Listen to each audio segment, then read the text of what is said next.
Alright, so here's our next example. We have the absolute value of negative 8 plus 2x divided by 10 equals 1. What's happening to x? Well, outside of the absolute value, it's being divided by 10. Inside the absolute value, it's being subtracted by 8. So I take care of what's outside the absolute value first. What's the inverse of dividing by 10? Multiplying by 10. So now I have the absolute value of negative 8 plus 2x equals 10. And at this point, just like we've done in the last examples, I could drop the absolute values by making this answer the positive and the negative. So I have the absolute value of negative 8 plus 2x equals 10. And again, I don't need these absolute values. And I have negative 8 plus 2x equals negative 10. And I'll do inverse operations for each of these equations. So let me actually move this one over here.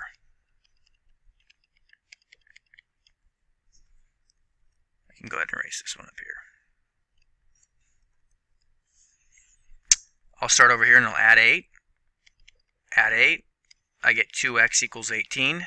I divide by 2. And x equals 9. I do the other side. I add 8. Add 8. Negative 10 plus 8 is negative 2. 2x equals negative 2. When I divide by 2, I get x equals negative 1.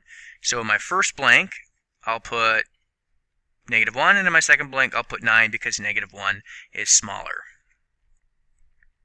Here's our next one.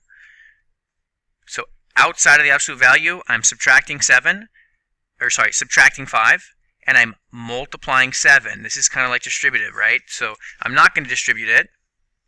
I'm going to do the inverse operations. So I know that I begin by adding 5, and I end up with 7 absolute value of negative 7 minus x, absolute value, equals 30 plus 5, which is 35. Then I can divide both sides by 7. And I get negative 7 minus x in absolute value equals 35 divided by 7, which is 5. Now we can drop the absolute value and make the two equations. Negative 7 minus x equals 5, and negative 7 minus x equals negative 5. So inverse operations, I'll add 7, negative x equals 12, divide by negative 1, and x equals negative 12. In the other equation, I'll add 7, and I have negative x equals 2, 7 minus 5 is 2, divide by negative 1, and x equals negative 2. Again, I'll put the smaller number in the top box, so negative 12, and then negative 2 in the second box. In example 10, we begin by dividing by 3 on both sides.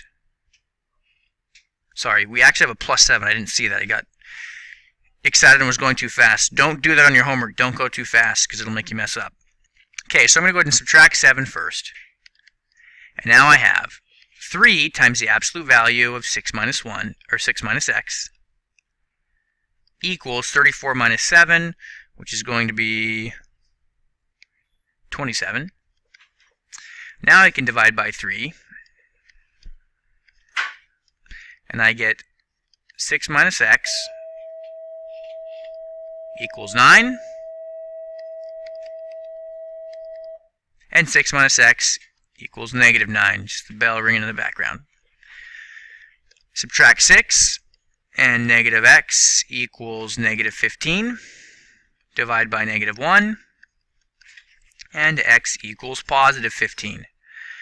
Again, I do it on the other side. I subtract 6, and negative x equals 3. Divide by negative 1, and x equals negative 3. So the smaller number goes up here first, negative 3, and the larger number goes down here, 15. Okay, I'll begin by subtracting 7 again. 63 minus 7 is 56.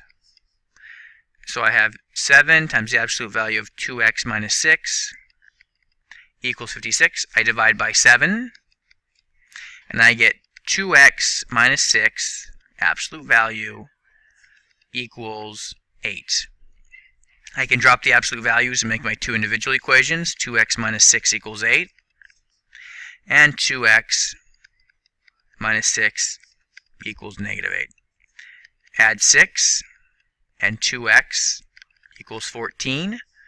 Divide by 2, and x equals 7. I can do the other equation by adding 6. Add 6.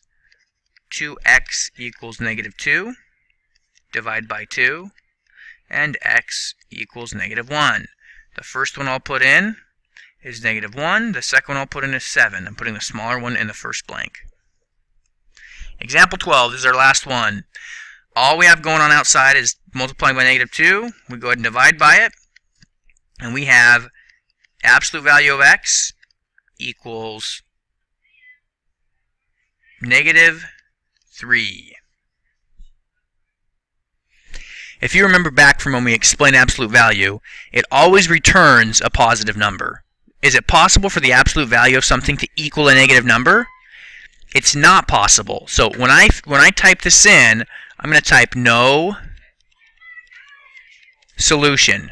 There's no solution to this. There's no number I can plug in here that will give me a negative number, because that is contrary to the definition of an absolute value function.